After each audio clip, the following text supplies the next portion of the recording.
Монгол улсын их хурлын дарга эрхэм гишүүдээ та бүхэнд Монгол улсын үндсэн хуулийн зэцгийн 2025 оны 12 дугаар сарын 17-ны өдрийн 11-р дүгнэлтийг танилцуулж байна.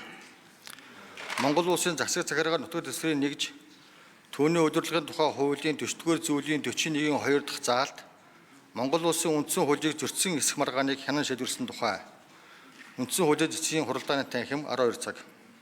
Монгол улсын үндсэн хуулийн зэцгийн дунд судлалын хуралдааныг үндсэн хуулийн зэцгийн дарга баясгалан даргалагч үндсэн хуулийн зэцгийн гишүүн Мөнх сайхан инх туяа Болдбаатар илтгэгч Батрагчаа нарийн бүрэлдэхүүнтэй хуралдааны нарийн бичгийн даргаар баяр жаргалыг оролцуулан үндсэн хуулийн зэцгийн хуралдааны танхимд нээлттэй хийв.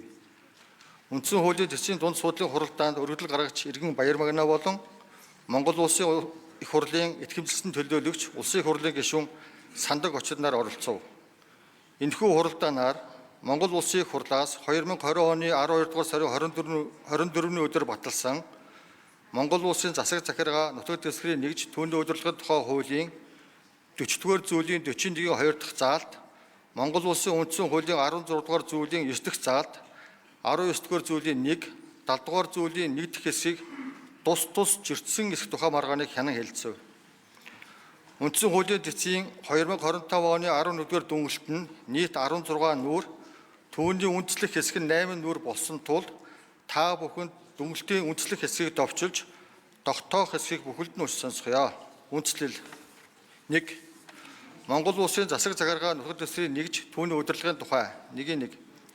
Нутгийн өөрөө удирдах ёс гэж тухайн нутаг дэвсгэрийн нэгжийн хэмжээний амьдралын асуудлыг иргэд өөрсдөө шууд эсвэл төлөөлөгчдийн байгууллагаараа уламжлан бие даан шийдвэрлэж эрхлэн хөтлөх хариуцах зарчмыг ойлгоно. Үндсэн хуулийн 4-р бүлэгт Монгол улсын засаг захиргаа нутаг дэвсгэрийг нэгж түүний удирдлагын тухай суурь асуудлыг зохицуулж нутгийн өөрөө удирдах ёсны үндсийг тогтоосон байна.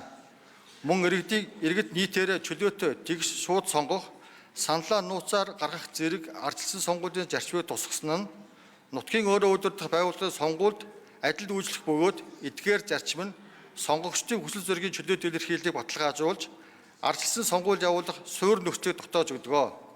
Үндсэн хуулийн 62 дугаар зүйлийн 2 дахь хэсэгт хэрвээ нутаг дэвсгэрийн амьдралын тодорхой асуудлыг шийдвэрлэх талаар хууль, төрийн цогц дэд байгууллагын шийдвэрт тухайлан заагаагүй бол нутгийн өөрөө удирдах байгууллага үндсэн хуульд нийцүүлэн бие даан шийдвэрлэж болохоор заасан. Улсын их хурл Монгол улсын засаг захиргаа нутаг дэвсгэрийг нэгж түүний удирдлагын тухай хуулийг 2020 оны 12 дугаар сарын 24-ний өдөр шинжилэн найруулж батлахдаа бус хуулийн 35 дугаар зүйлийн 35-ын 3 дахь хэсэгт нутгийн өөрөө удирдах ёсны байгууллагын бие даасан байдлыг баталгаажуулсан байна. Түүнчлэн бус хуулийн 12 дугаар зүйлийн 12-ийн 1-ийн 4 дахь заалтад нутгийн өөрөө удирдах байгууллага нь нутаг дэвсгэрийн хэмжээний эдийн засаг, нийгмийн амьдралын асуудлыг бие дааж шийдвэрлэх, үүний төлөө хариуцлага хүлээх. Мөн зүйлийн 12-ийн 1-ийн 5 дахь заалтад нутгийн өөрийн удирдлагыг хэрэгжүүлэхэд хөндлөнгөөс оролцохгүй байх зэрэгээр засаг захиргаа нутаг дэвсгэрийн нэгжийн удирдлагыг хэрэгжүүлэхэд баримтлах зарчмыг тодорхойлсон байна. Хурлын төлөөлөгч нь тус хуулийн 38 дугаар зүйлийн 38-ийн 1 дахь хэсэгт зааснаар улс төр өөрийн болон өөрт хамаарал өгөх этгээдийн эрх ашиг сонирхлыг илэрхийлэхгүй бөгөөд тухайн нутаг дэвсгэрийн иргэдийн эрх хууль ёсны ашиг сонирхлыг эрхэмлэн баримтлагч мөн иймээс тэрээр сонгох дох эрх эдлэхээс гадна тухайн орон нутгийн иргэдийг төлөөлөх үүрэг хүлээнэ. Үндсэн хуулийн 16 дугаар зүйлийн 9 дахь заалтад заасан төрийг удирдах хэрэг гэдэг нь төрийн эрх мэдлийг хэрэгжүүлэхтэй холбоотой өргөн хүрээтэй ойлголт бөгөөд олон улсын үндэсний бүсийн болон орон нутгийн түвшинд бодлого боловсруулах, хэрэгжүүлэхэд оролцох агуулгатай. Тийм ч учраас Монгол улсын засаг захиргаа нутаг дэвсгэрийг нэгж түүний удирдлагын тухай хуулийн 30 дугаар зүйлд нутгийн өөрөө удирдах ёсыг хэрэгжүүлэх хэлбэрийг зааж энэ хүрээнд баг хорооны иргэдийн нийтийн хуралд иргэн саналын эрхтэй оролцох зэрэгээр шууд ардчлалыг түүнчлэн аймаг сум нийслэл дүүргийн иргэдийн төлөөлөгчдийн хурлаар уламжлан төлөөллийн ардчлалыг хэрэгжүүлэхээр зохицуулсан байна. 1-2. Монгол улсын засаг захиргаа нутаг дэвсгэрийг нэгж түүний удирдлагын тухай хуулийн 40-р зүйлийн 41 дахь хэсэгт хурлын төлөөлөгчийн үйл ажиллагаанд дараах зүйлийг хориглоно гээд 41-ийн 2 дахь заалтад өөр шатны иргэдийн төлөөлөгчдийн хурлын төлөөлөгч байх гэж заасан.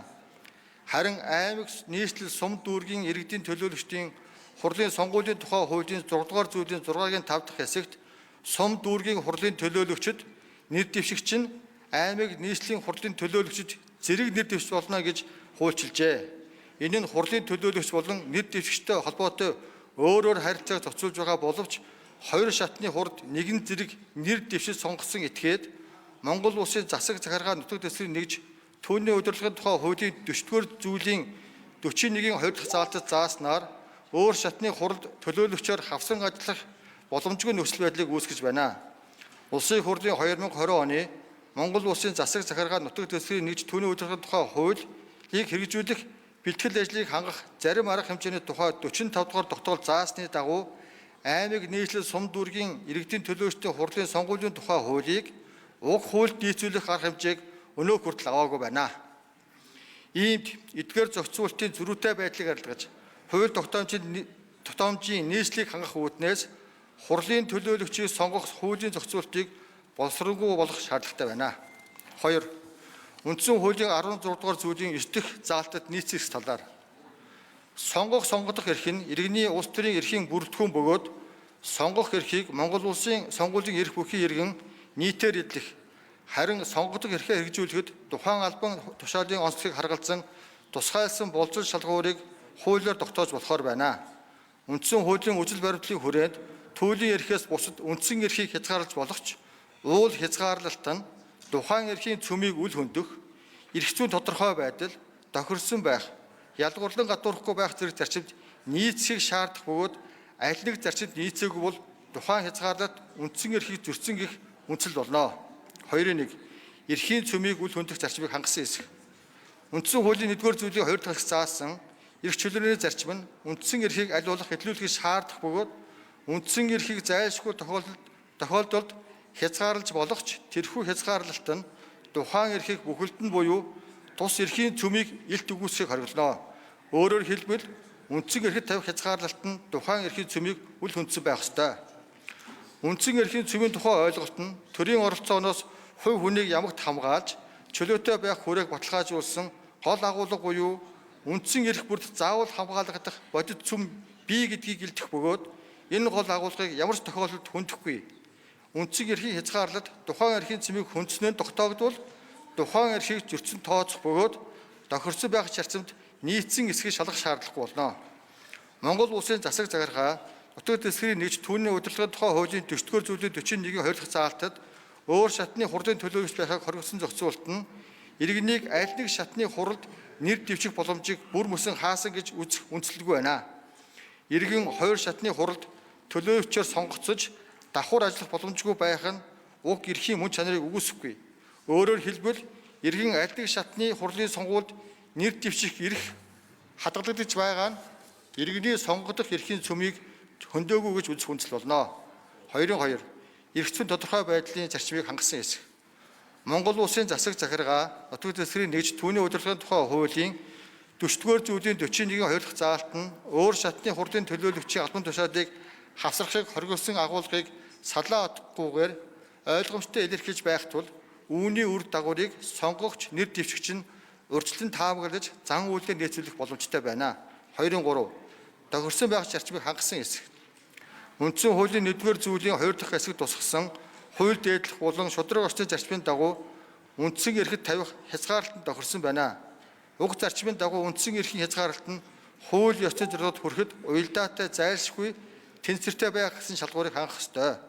2-3-1 хурлын төлөөлөгч өөр шатны хурлын төлөөлөгчийн албан тушаалыг хасрахыг хориглосон зохицуулт нь тухайн шатны хурлын үйл ажиллагааны бие даасан байдал үр нөлөөг хангах улмаар өөр шатны хурлын чиг үүргийн зөрчилдөөн ашиг сонирхлын зөрчлөөс сэргийлэх хууль ёсны зорилготой байх бөгөөд энэ зорилгод хүрэхэд уялдаатай байна. Учир нь Монгол улсын засаг захиргаа нутаг дэвсгэрийн нэгжийн түүний удирдлагын тухай хуулийн 40-р зүйлийн 41-ийн 2 дахь заалтыг үндэслэн нэг шатны хурлын төлөөлөгчөө сонгогдсон бол нөгөө шатны хурлын төлөөлөгчөөс чөлөөлөх зэргээр уг заалтын хэрэгжлийг хангаж байгаа нь холбогдох баримтаар нотогдож байна. Иймд Монгол улсын засаг захиргаа нутаг дэвсгэрийн нэгж түүний удирдлагын тухай хуулийн 40-р зүйлийн 41-ийн 2 дахь заалт нь хууль ёсны зорилгод хүрэхэд уялдсан байх шалгуурыг хангаж байна. 2-3-2 хурлын төлөөлөгч өөр шатны хурлын төлөөлөгчийн албан тушаалыг хасрахыг зөвшөөрөх эсвэл хориглох гэсэн хоёр загвар байх боломжтой. маргаан бүхий зохицуулалт нь хавсрахыг хориглох загвар мөн байх боловч аль нэг шатны хурлын төлөөлөгчөөр сонгогдох, ажиллах боломжийг алдагдуулаагүй байна. Иймээс энэ хязгаарлалт нь дээр дурдсан зорилгод хүрэх үр дүнтэй арга хэмжээ төдийгүй сонгогдох эрхэд хамгийн бага халдсан хязгаарлалт байх тул хууль ёсны зорилгод хүрэхэд зайлшгүй байх шалгуурыг хангасан байна.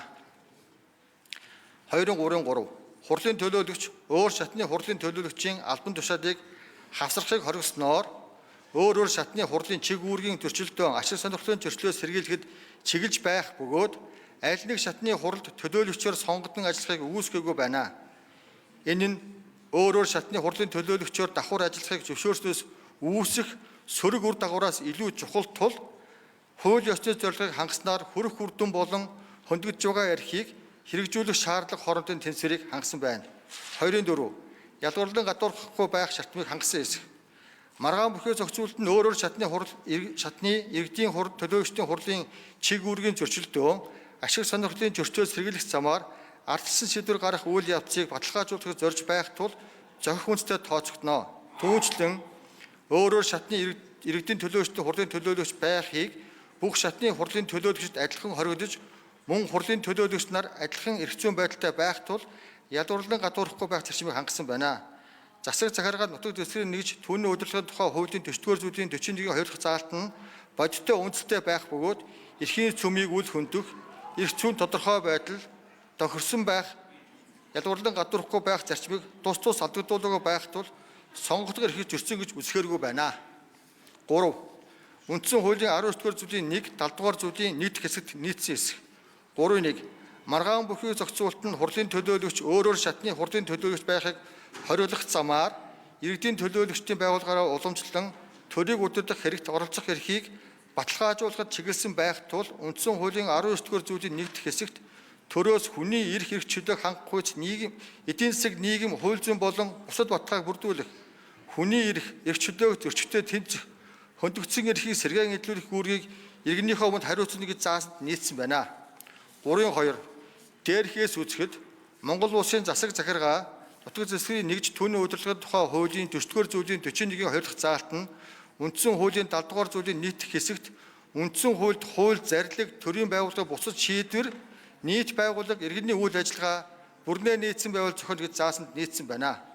Монгол улсын үндсэн хуулийн 64-р зүйлийн нийт хэсэг 66-р зүйлийн 2 дахь хэсгийн нийт заалт үндсэн хуулийн цэцэд маргаан хянан шийдвэрлэх ажиллагааны тухай хуулийн 31, 32 дугаар зүйлийг удирдлага болгон Монгол улсын үндсэн хуулийн нэрийн өмнөөс дүнэлт гаргах нь 1. Монгол улсын засаг захиргаа нутаг дэвсгэрийг нэгж түүний удирдлагын тухай хуулийн 40-р зүйлийн 41-ийн 2 дахь заалтад өөр шатны иргэдийн төлөөлөгчдийн хурлын төлөөлөгч байх гэсэн нь Монгол улсын үндсэн хуулийн 16 дугаар зүйлийн 9 дахь заалтад шууд буюу төлөөлөгчдийн байгууллагаараа уламжлан төрийг удирдах хэрэгт оролцох хэрэгтэй. Төрийн байгууллагад сонгогдох хэрэгтэй.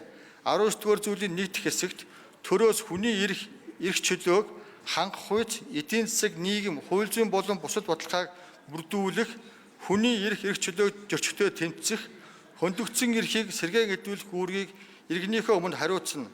70 дугаар зүйлийн нийт хэсэгт үндсэн хуульд хууль зарлиг төрийн байгууллагын бусад шийдвэр нийт байгууллага иргэний үйл ажиллагаа бүрнээ нийцсэн байвал зохино гэж заасанд тус нийцсэн байна. 2. Энэхүү дүгнэлтийг улсын их хурлд уламжласгай. Даргаалал